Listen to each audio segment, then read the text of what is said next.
So imagine a big explosion as you climb through 3,000 feet. Imagine a plane full of smoke. Imagine an engine going clack, clack, clack, clack, clack, clack, clack.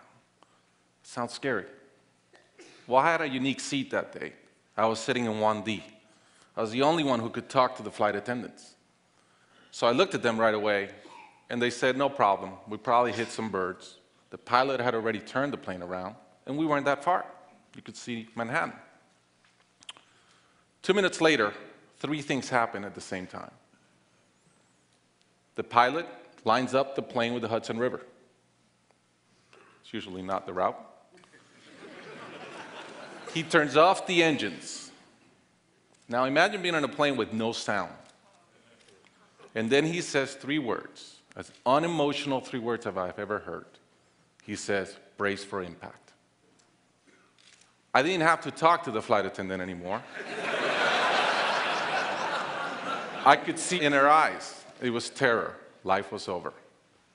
And I want to share with you 3 things I learned about myself that day. I learned that it all changes in an instant. We have this bucket list, we have these things we want to do in life, and I thought about all the people I wanted to reach out that I didn't, all the fences I wanted to mend, all the experiences I wanted to have and I never did. As I thought about that, later on I came up with a saying, which is, I collect bad wines. Because if the wine is ready and the person is there, I'm opening it. I no longer want to postpone anything in life. And that urgency, that purpose has really changed my life. The second thing I learned that day, and this is as we clear the George Washington Bridge, which was by not a lot, I thought about, wow, I really feel one real regret. I've lived a good life. In my own humanity and mistakes, I've tried to get better at everything I've tried. But in my humanity, I also allow my ego to get in. And I regretted the time I wasted in things that did not matter with people that matter. And I thought about my relationship with my wife, with my friends, with people. And after, as I reflected on that, I decided to eliminate negative energy from my life. It's not perfect. It's a lot better. I've not had a fight with my wife in 2 years. It feels great. I'm no longer trying to be right.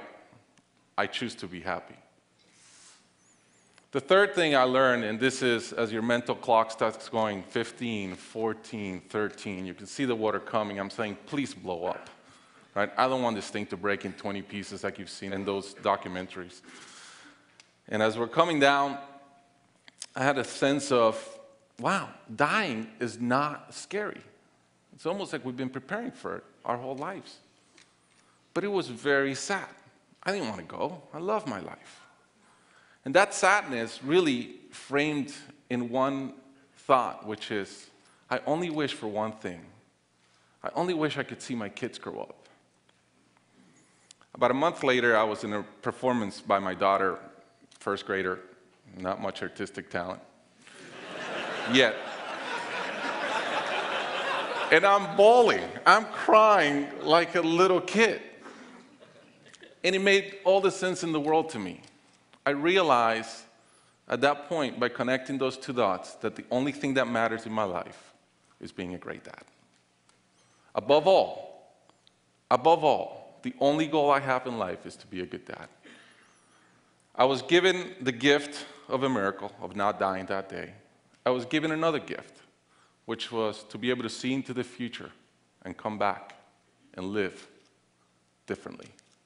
I challenge you guys that are flying today. Imagine the same thing happens on your plane, and please don't. But imagine, and how would you change? What would you get done that you're waiting to get done because you think you'll be here forever?